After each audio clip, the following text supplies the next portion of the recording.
तो चाहे आज जो लोग नामदान लोगे आप, या कल जो आएंगे नामदान मिलेगा, चाहे वो लोग हों और चाहे आप पुराने नामदानी गुरु महाराज के समय के हो और चाहे उसके बाद इनको नामदान दिया गया इधर 12 साल में, तो वो लोग हो, आप लोग सब लोग साधना करना।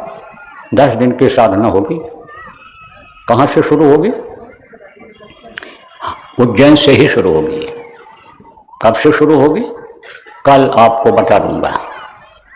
हम तो अभी आज ये सोच रहे हैं कि पूर्णिमा ये हो जाती है, 1 तारीख को पूर्णिमा है 1 फरवरी को, उसके दूसरे दिन से ही चालू कर दें और शिवरात्रि के पहले पहले वो ख़त्म हो जाए।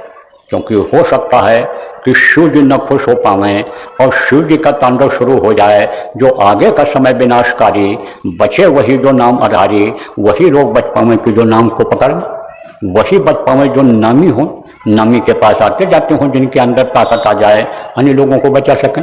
तो ज़्यादा से ज़्यादा उसमें अगर साधक हो जाएंगे, नामदानी लोग बैठने लग जाएंगे, शक्ति अपने अंदर ले आएंगे, तो कम से कम अपने परिवार को तो बचा लेंगे। कैसे? उदाहरण देकर समझाता हूँ आपको।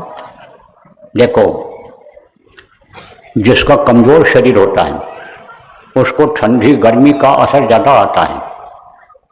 अब कोई मान लो बीमारी है या कोई आफत आ गई तो उसको तो अपनी ही जान बचाना मुश्किल होता है, लेकिन जो तंदुरुस्त होता है, ताकत का पहलवान होता है, ताकत अपने अंदर ले आता है शरीर में, वो अपने परिवार की, पड़ोसियों की, अपने गांव के, मोहल्ले के लोगों की भी बचत कर लेता है। ऐसे आंतरिक शक्ति होती है, अंदर की ताकत होती है। तो वो ताकत ज़्यादा से ज़्यादा लोगों में आ जाए कि उनकी दृष्टि जहाँ तक पड़े वहाँ तक लोगों की जान बच जाए। तो हमारा निशाना तो यह है, जान बचाने का है। अब जितना जल्दी हो सकेगा ये इसमें बैठना है और बैठाना है लोगों, उसकी योजना आप जो जिम्मेदार लोग हो संगत के बना लो। कल आपको अभी जब और लोग आ जाएंगे, कल छुट्टी है, इतवार है, जिनको छुट्टी नहीं मिली वो जब कल आ जाएंगे तो कल आपको विस्तार में बता दिया जाएगा कि भाई यह साधना शिविर कहाँ लगेगी, कैसे लगेगी। उज्जैन में तो लगेगी, वो तो 10 दिन की होगी, 10 दिन की 10 प्राणों की साधना उसमें कराई जाएगी। तो अब आप ये समझो कि किया भी जाएगा, बैठा भी जाएगा और कराया जाएगा, लेकिन अन्य लोगों के लिए, अन्य जगहों के लिए अन्य कुछ छूट रहेगी। क्या छूट रहेगी ये तो कल आपको बता दूँ, लेकिन आपको लक्ष्य बनाना है, उद्देश्य बनाना है कि ज़्यादा से ज़्यादा जगहों पर साधना शिविर लग जाए, ज़्यादा से ज़्यादा लोग बैठ जाएँ और अपने अंदर वो ताकत ले आएँ कि जिससे अपनी भी रक्षा शरीर की करें, परिवार पड़ोसियों की करें, अन्य लोगों की भी कर सकें। तो प्रेमियों, धीरे धीरे देखो परिस्थिति बदलती जा रही है, खराब समय आता चला जा रहा है।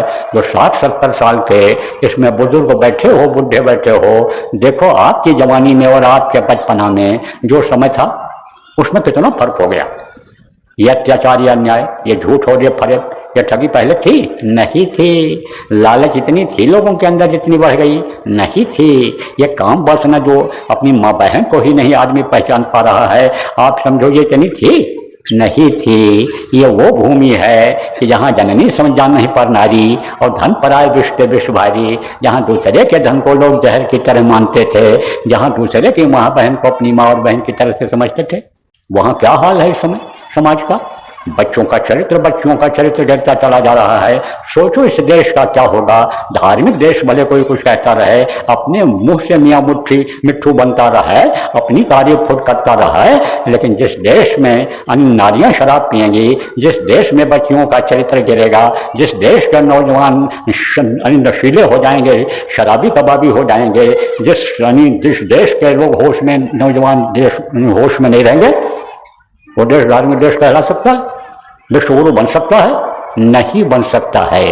इस पर विचार करने की जरूरत है बुद्धिजीवियों को, इसके बारे में सोचने की जरूरत है, इनके खान पान और चाल चलन को सही करने की जरूरत है। तो परिस्थिति बदलती चली जा रही है। अब परिस्थिति बदलती जा रही है, लोगों के कर्म खराब होते जा रहे हैं, तो कर्मों की सजा से कोई बच नहीं सकता है। कर्म प्रधान विश्व रच राखा, जो जस कीन सो तस फल चाखा।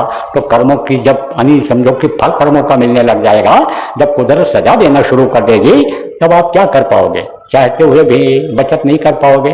तो हमारा लक्ष्य, हमारा उद्देश्य है कि आप सब लोगों के अंदर जितने भी नामदानी हो, या इन दिनों में कहीं नामदान जिनको मिलता है, सब अंदर से पावरफुल हो जाओ, अंदर से ताकत आ जाए।